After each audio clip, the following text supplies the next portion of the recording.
새로운 시각으로 세상을 봅니다. 정용실의 뉴스 브런치 뉴스픽. 네, 정용실의 뉴스 브런치 항상 청취자 여러분들과 함께하고 있습니다. 오늘도 유튜브로 780분이 넘는 분들이 들어오셨네요. 콩앱 또 일라디오, 라디오도 저희가 열고 있습니다. 보이는 라디오 이용하실 수 있습니다. 자, 뉴스픽 오늘은 월요일과 수요일 이 두 분과 함께합니다. 전혜연 우석대 개공 교수님 안녕하세요. 안녕하세요. 전혜연입니다. 네, 조으론 변호사님 안녕하십니까. 네, 안녕하세요. 조으론입니다.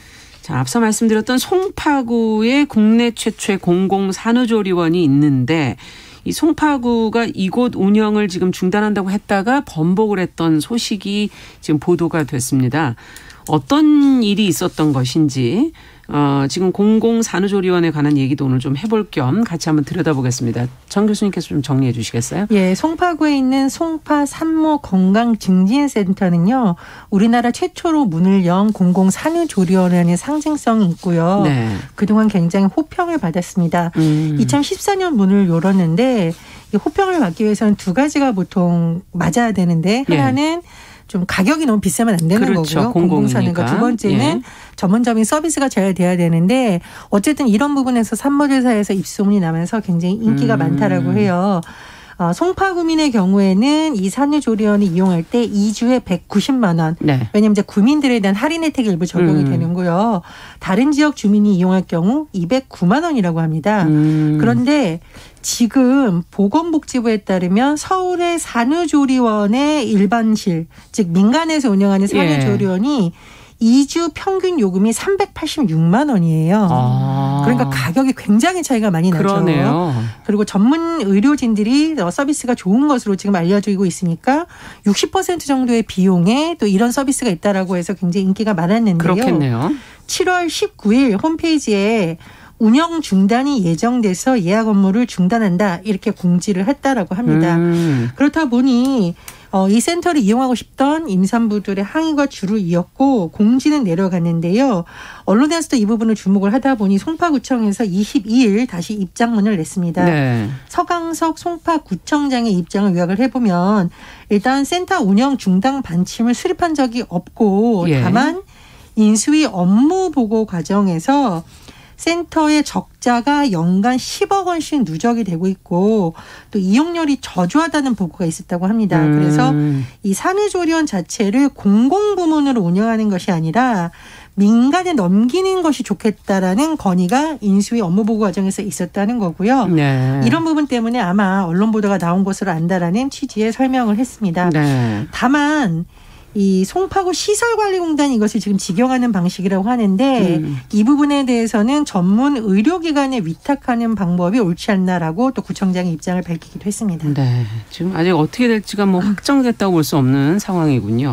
송파구가 어쨌든 적자 문제 때문에 지금 이제 이렇게 얘기가 시작된 것 같은데. 민간으로 만약에 넘겼다면은 산모들이 내야 되는 비용, 아까 민간의 경우는 뭐 2주에 380만 원 뭐 때라고 그렇게 얘기하셨었죠. 공공성은 그러면 좀 더 기대하기 어려워지는 거 아닌가 하는 그런 생각도 들고 어떻게 보시는지 이번 보도 내용을 조 변호사님께 먼저 여쭤보죠. 네, 그 진행자님이 지적하신 게 정확한 지적이라고 생각을 합니다. 만약에 이제 공공산후조리원이 이제 민간으로 넘어간다라고 한다면 예산적인 측면에서 일반인들이 부담하기에는 큰 가계에 부담을 주기 때문에 그렇게 되면은 이제 민간으로 옮겨진다면 비용이 올라갈 것이고 그렇게 본다면 공공성은 자연히 떨어지게 될 거기 때문에 이제 공공산후조리원이 온 것이잖아요. 그런데 이게 지금 계속 적자가 늘어나다 보니까 지금 다시 이걸 민간으로 돌리겠다 이런 말들도 나오는데 이 부분은 지금 우리나라가 저출산이다. 출산을 장려를 해야 된다. 이러한 정책 기조에 비춰본다면 이것을 민간으로 넘기는 것은 바람직하지 않다라고 봅니다. 지금 작년까지 언론 보도에 따르면 전국에 설립된 공공산후조리원이 지금 13군데라고 하거든요. 이것이 2016년에 이제 맨 처음에 설립이 되면서 1년에 한 2개 정도씩이 계속 늘어나게 된 것인데 굉장히 반응들이 좋다고 합니다. 교수님께서 지금 송파구의 사례를 말씀을 해주셨지만 송파구뿐만 아니라 공공산후조리원을 가지고 있는 다른 지자체에서도 대기 뭐 예약 이런 것들을 하는 게 굉장히 하늘의 별 따기라고 해요. 네. 이제 그 부분에 있어서 가장 주요한 원인은 아무래도 비용입니다. 아까 교수님께서도 일반 같은 경우에는 2주에 뭐 380만 원이지만 거의 한 400만 원대예요. 공공은 뭐 190만 원에서 200만 원대 초반이다 보니까 일반인들이 그냥 민간 산후조리원을 이용하려는 금액보다 30-40% 저렴한 금액으로 그럼요. 산후조리원을 이용을 할 수 있게 한 것이 이제 공공산후조리원이고 그러다 보니까 굉장히 호응은 좋은데 여기서도 문제점은 있다라고 합니다. 어떤 문제가 있습니까? 이제 문제점은 아무래도 비용이 저렴하다 보니까 예산과 비용에 관한 부담을 지자체가 져야 되는 것이죠. 그렇기 때문에 이것을 계속 지속적으로 운영을 할 수 있느냐 그런 경영에 있어서의 부담이 늘어나는 것이고요. 예산이 많은 지자체가 아니면 힘들겠군요. 쉽지 않죠. 네. 그리고 그것 때문에 또 발생하는 것들이 시설이나 서비스 질이 떨어질 수 있다라는 겁니다. 아무래도 계속 적자가 나는 상황에서는 경영적으로 단속을 할 필요성이 있잖아요. 그렇기 때문에 뭐 시설이 낙후된다거나 아니면은 서비스 그리고 특히 산후조리 서비스와 관련해서는 산모의 건강 그리고 신생아들의 건강을 위해서 굉장히 전문적인 서비스가 들어가야 되잖아요. 그럼에도 불구하고 예산이 충분치 않으면 그런 부분에 있어서의 질적 저하가 이루어질 수가 있고 이제 또 하나는 민간 조리원, 민간 산후조리원의 반발도 굉장히 거세다고 합니다. 이건 뭐냐면 그거는 개별로 따로 하는데도 그런가요? 네, 왜냐하면 보통 민간 산후조리원의 80% 이상이 이제 분만 병원과 연계되어서 이 산후조리원을 운영을 하는 시스템이 많다고 해요. 요즘 출생률이 저조하다 보니까 분만 병원들의 그런 경영상이 있어서 어떤 적자율이 굉장히 심하다고 하는데 그렇기 때문에 그것을 이 민간 산후조리원의 운영을 통해서 조금 메꾸려고 하는 그런 부분도 있고요. 또 분만 수가가 현저하게 좀 낮잖아요. 그러다 보니까 여러 가지 이런 적자들을 또 이런 산후조리원을 통해서 좀 메꾸려고 하는 건데 공공에서 이것까지 침입을 한다면 또 그런 분만 병원들의 경영난에 또 굉장히 타격을 준다라고 하는 건데 결론적으로 말을 하면 우리나라가 저출산으로 문제가 굉장히 많이 생기고 있고 출산을 장려하기 위해서는 이런 산후 문제, 출산 문제에 있어서 공공의 개입이 절실하다고 생각을 합니다. 네, 어떻게 보십니까, 전 변호사님께? 네, 서울의 경우에는 민간 산후조리원이 비교적 지방에 비해서 많은데 지방은 어떤 일이 있었냐면요. 제가 어떤 지역의 특정 이름은 얘기하지 않겠습니다. 이 지역의 10개 시군의 중에서 4개 정도 지역에는 공공산후조리원도 없고 민간산후조리원도 없어요. 아예 없어요? 네네. 그런데 어떤 문제가 생기냐. 6곳에서는 산부인과도 없어요. 그러니까 산모들이 출산하거나 산후조리를 하려면은 멀리 가야 되네요. 원정 출산을 하고 산후조리를 해야 돼요. 그런데 아이가 그러니까 이게 두 번째 아이를 낳은 엄마 같은 경우에는 큰 아이가 어릴 경우에 왜 산후조리원에 갖고 와서 엄마 얼굴이라도 보게 해주고 면회 시간 제한하더라도 가족들도 올 수 있는데 산모 자체가 집에서 가까운 곳에 갈 수 있는 곳이 없다 보니 출산이라든가 산후조리에 대한 부담을 너무 많이 느끼는 겁니다. 그렇겠네요. 그래서 결국 이 지자체에서 힘들겠군요. 하나를 공공산후조리원을 하나를 만들어서 인근 시군에서도 너무 기뻐했다 이런 뉴스 제가 본 적이 있거든요.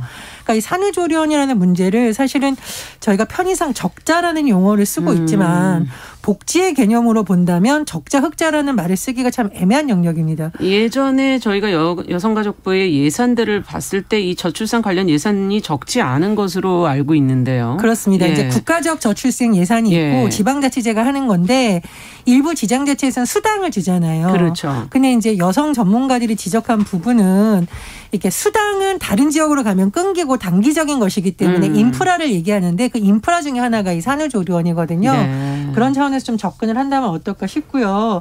두 번째로는 말씀해 주셨듯이 이게 지자체에서 대부분 공약을 했다가 접거나 아니면 시행되거나 이렇게 부침을 거듭하고 있다 보니까 지방자치단체가 가장 빨리 할 수 있는 방안으로서 접근하는 건 좋은데 결과적으로는 중앙정부의 지원을 어느 정도 할지까지에 대한 논의는 좀 있어야 된다고 봅니다. 그래서 언론 보도를 보니까 보건복지부 관계자의 말로 그런 부분에 대해서 좀 고민을 하고 있다라는 발언이 나왔는데 앞으로 그런 차원에서 함께 진행이 되어야 빈익분 부익부 부자인 지자체와 그렇지 않은 지자체의 좀 이 어떤 차이가 줄어들지 않을까 생각이 듭니다. 무엇보다 인구 문제가 그렇게 절실하다고 한다면 이 문제를 같이 지방과 중앙이 같이 손잡고 풀어야 되는 문제가 아닐까 하는 생각도 드는데요.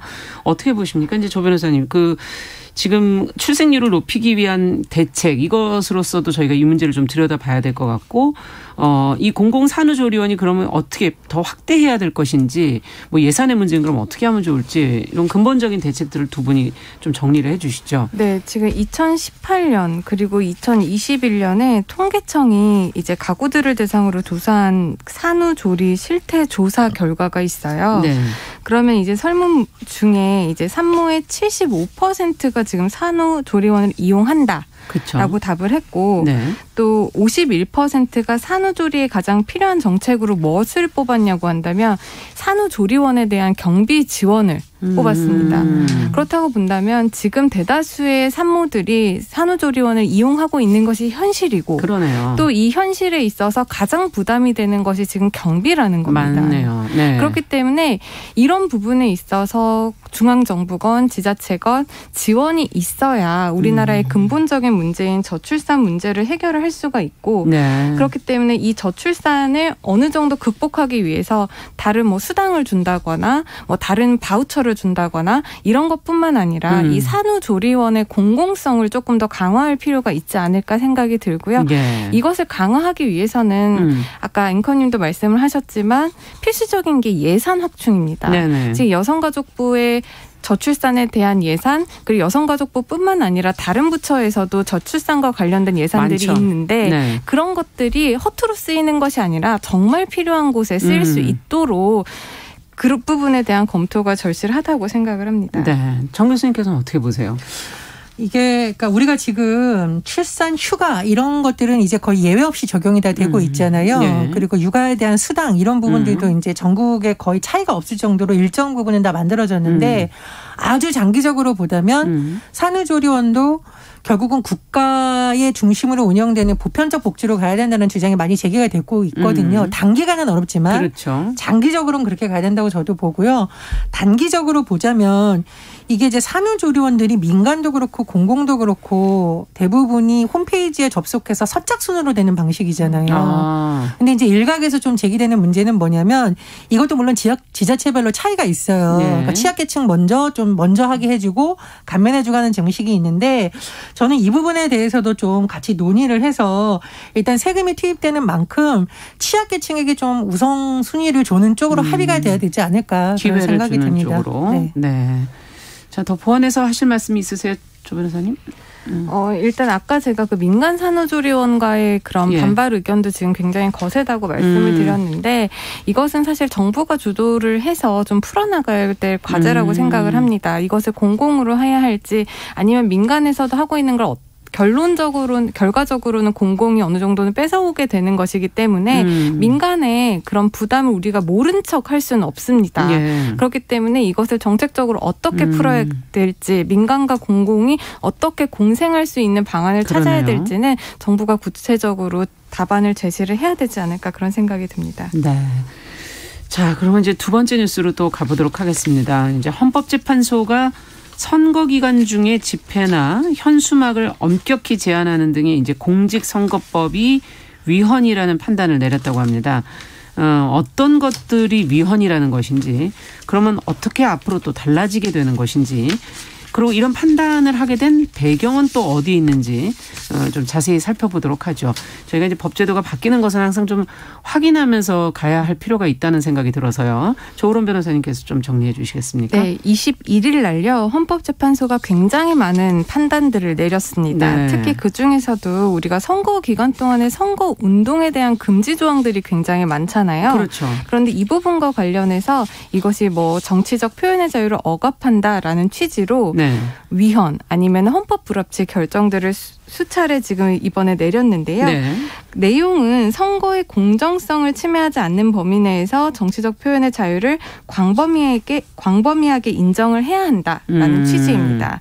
일단 헌재가 이날 헌법에 위반한다고 본 공직선거법 조항은 이제 어깨띠 등의 표시물을 사용을 금지한 공직선거법 제68조 2항 그리고 표시물 착용을 금지한 제90조 1항 그리고 현수막 광고물 설치를 금지한 90조 1항, 그리고 인쇄물이나 도화, 배부를 금지한 93조 1항, 그리고 집회랑 모임을 금지한 제 103조 3항, 이렇게 굉장히 많은 조항들이 지금 위헌 또는 헌법 났네요. 불합치 결정이 났는데요.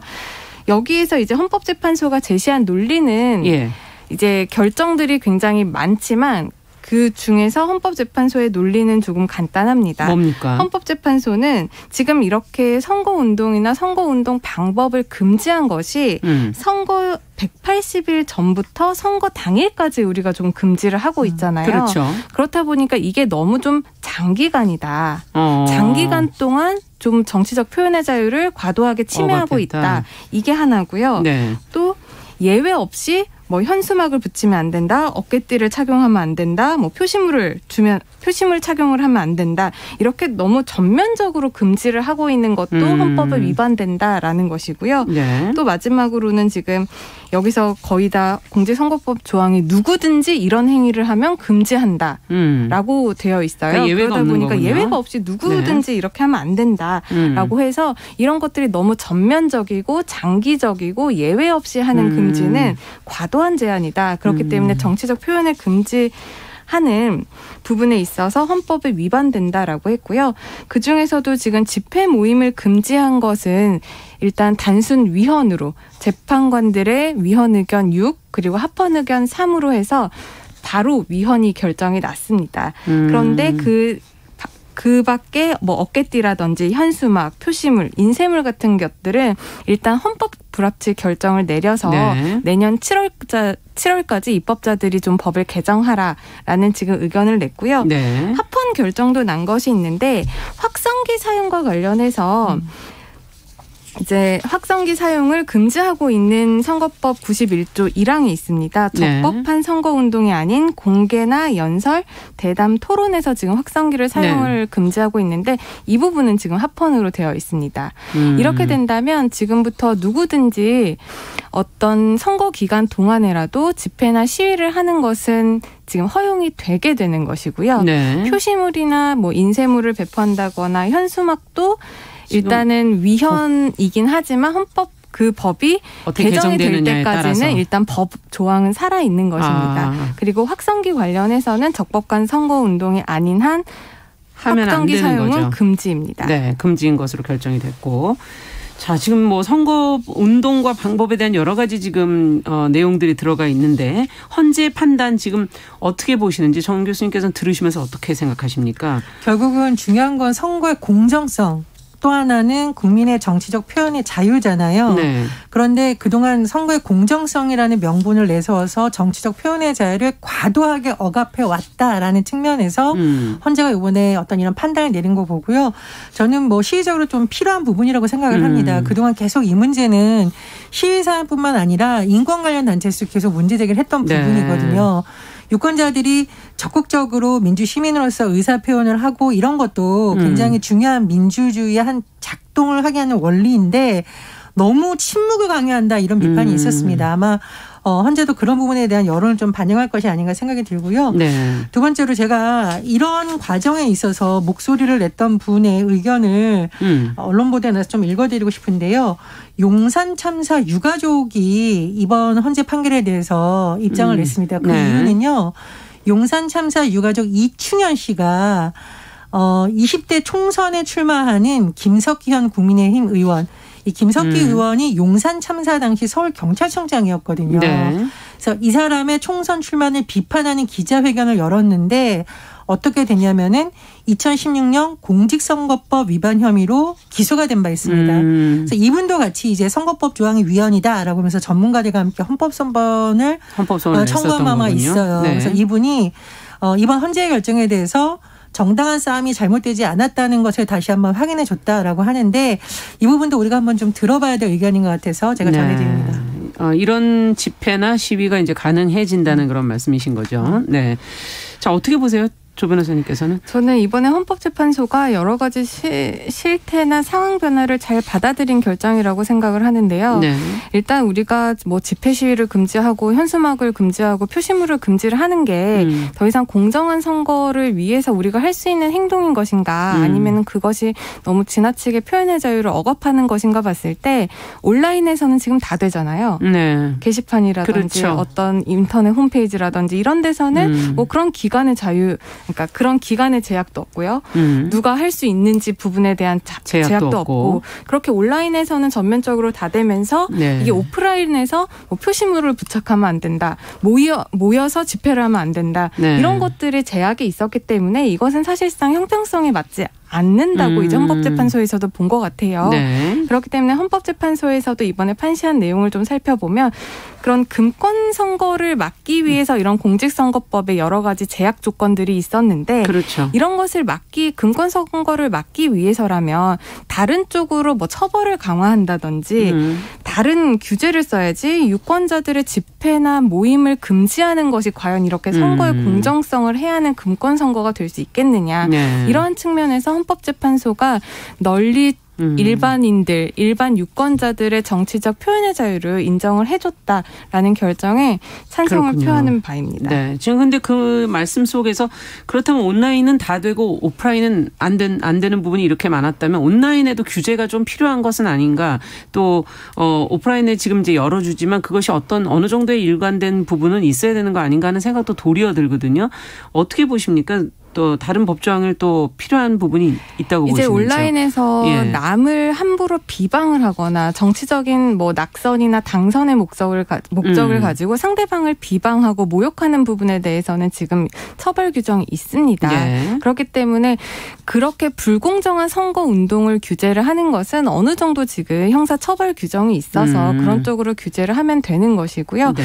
정치적 표현의 자유 그리고 민주주의에 있어서의 표현의 자유와 뭐 집회 결사의 자유는 최대한으로 존중받아야 될 것이기 때문에 이렇게 여러 가지 선거운동 방법이 다양해지고 정치적 그렇죠. 목소리를 낼 수 있게 되고 그런 장을 만들어준다는 점에서 이번 헌법재판소에서 기존 공직선거법들이 위헌적인 요소들이 있다라는 것을 확인해 준 것은 굉장히 의의가 있다고 생각을 합니다. 네. 정 교수님께서는 어떻게 보십니까? 뭐 좀 더 다른 것을 저희가 생각해 봐야 될 건 없는지요? 네, 저는 사실 이 헌재의 내용 중에서 되게 재밌는 내용이라고 제가 개인적으로 생각을 했었는데 후보자의 정치적 표현의 자유를 광범위하게 제한할 뿐 아니라 그러니까 예전의 조항들이 선거운동 허용 영역이 상대적으로 좁은 일반 유권자에 대해서 더 정치적 표현의 자유를 제한한다.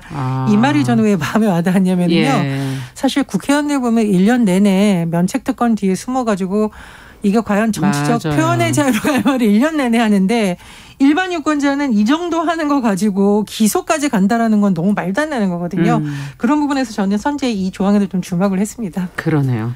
자, 뉴스픽 오늘 조론 변호사 전혜영 교수 두 분과 함께 이야기 나눠봤습니다. 말씀 잘 들었습니다. 감사합니다. 자, 정용실의 뉴스 브런치 1부 마치고 잠시 후에 돌아오겠습니다.